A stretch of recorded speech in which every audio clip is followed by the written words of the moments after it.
The main news this evening is that Minister for Education Norma Foley has just finished speaking and stated that around 6,500 students in this country received a lower Leaving Cert grade than they should have received. This comes in the aftermath of what was widely viewed as a somewhat successful run of the non-Leaving Cert that occurred this year. Well, to discuss this, I'm delighted to say I'm joined on the line by the Sinn Féin spokesperson on higher education, Rose Conway-Walsh. Rose, a very good afternoon to you. Good afternoon, Kevin.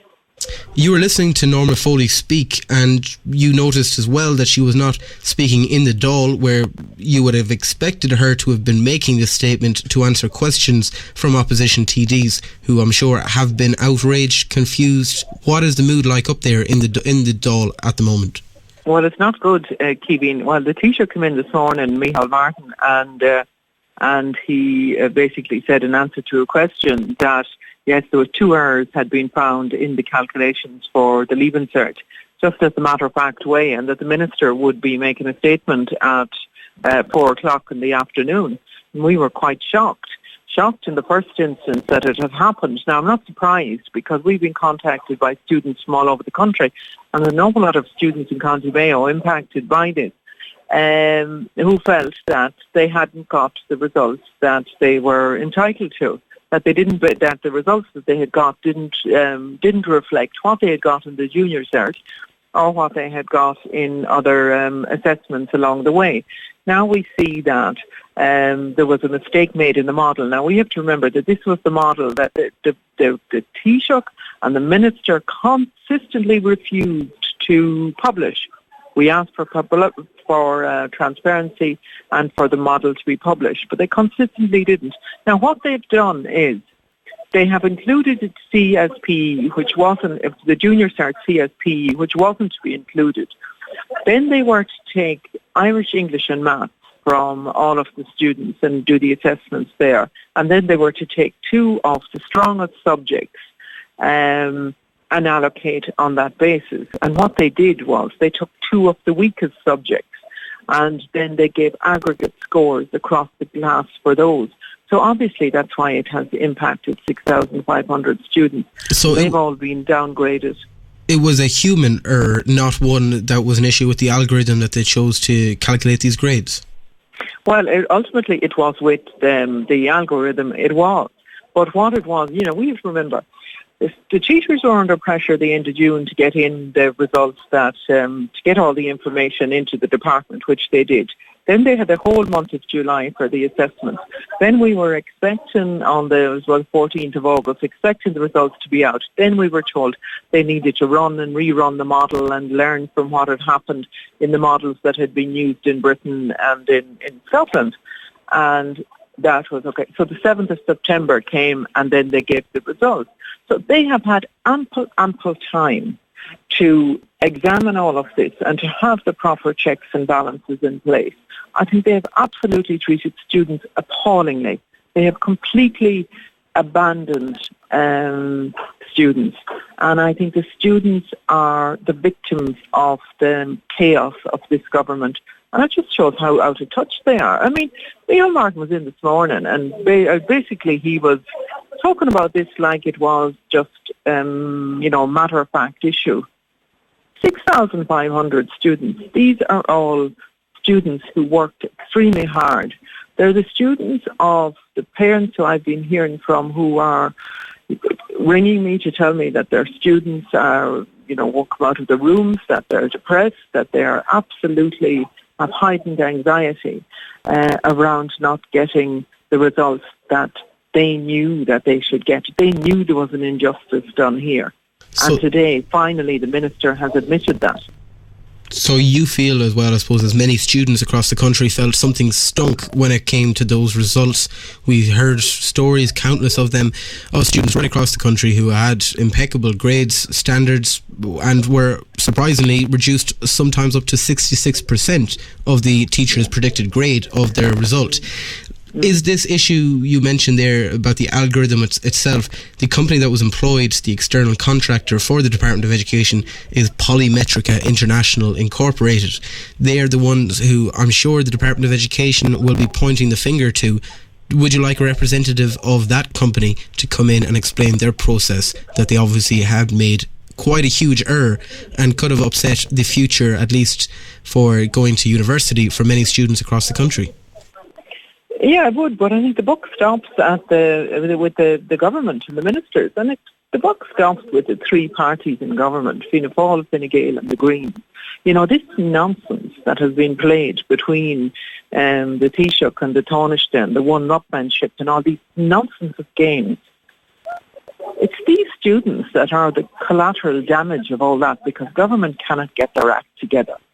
They haven't been able to get their act together in anything in relation to students and education and higher education.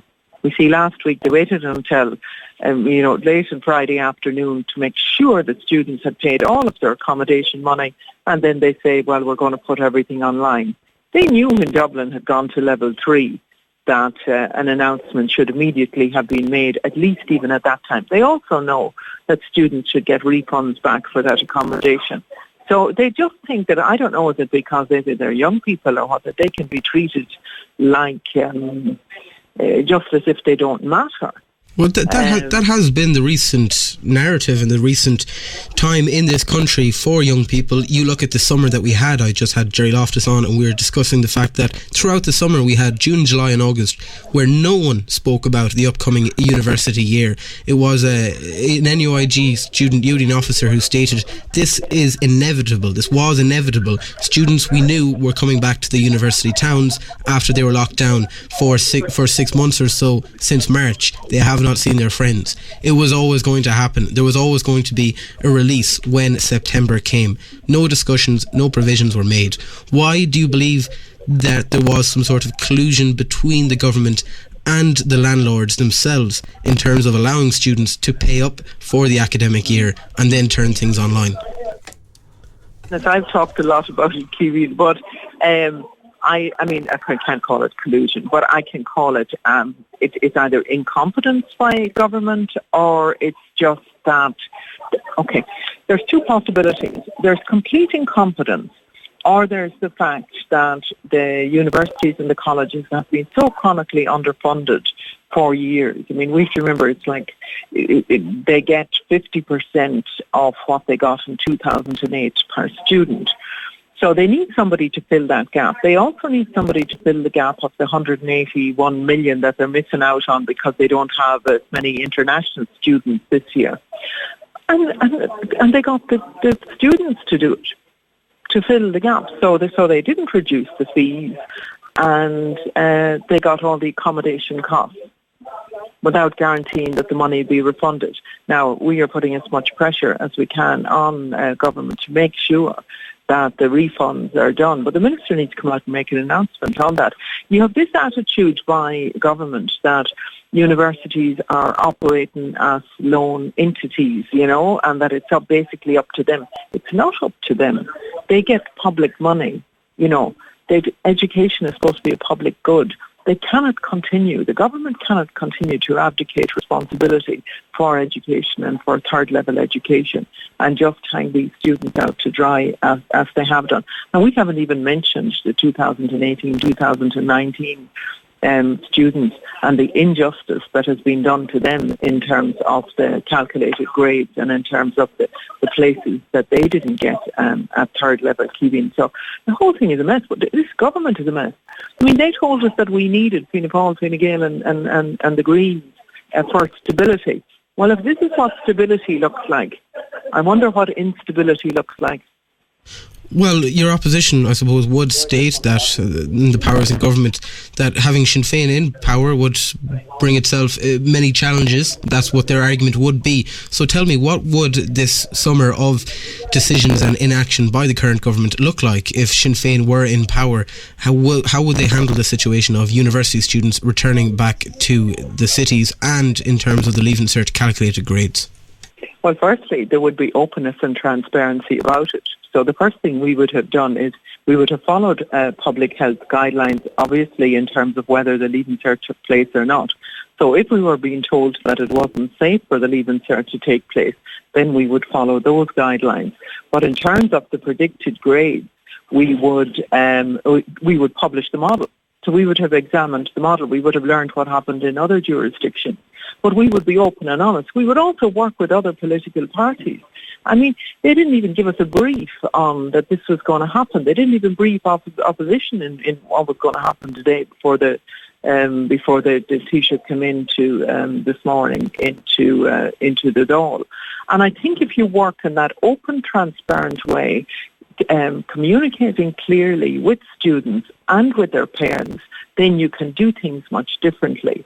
What I have been saying to students in regards to accommodation for many weeks is not to pay the accommodation that was being demanded, but I would be instructing the campuses as well not to be demanding money of parents when they didn't know what the timetables were going to be. So there are very many things that Sinn Féin would have done differently around this, and it would be all underpinned with fairness and transparency, and need I say common sense, because this government doesn't seem to have an awful lot of common sense from where I'm looking. The Director of the Department of Education, or the Chief Inspector, Harold Hislop, was stating that there will be no grades issued on the 7th of September that will be lowered, so that will be of some comfort to the Leaving Cert class of 2020. He also stated, if you have a place in the CAO system, you hold that place. If you get a better offer in this CAO system, you have the option of taking that place. Many students will be saying, well, it wasn't the second round of offers last Wednesday. They have known this for a week, that there was an error in their algorithm and in the Leaving Cert calculated grades. So why the dither and delay and not coming out with it, which could have saved many students heartache and worry in the upcoming academic year? Yeah, that's the very question that we're asking today. Why did they do that? They knew. They're saying now that they knew on Tuesday evening CAO offers were issued on Wednesday morning. But again, they wasn't joined up thinking. At this stage, I honestly, don't know what to believe.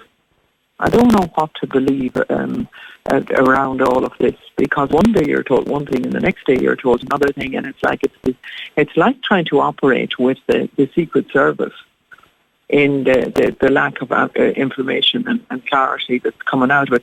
And I mean, there's no way they could downgrade students, or there's no way they could take places off students at this stage.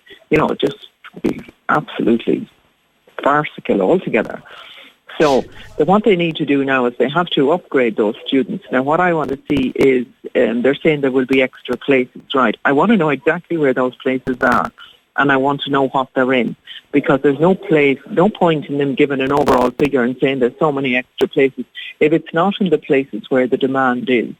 And I know medicine, an awful lot of students that I spoke to, what they missed out on was medicine or something medicine related, one of those courses that they missed out on. So I'll be keeping a particular eye out for that.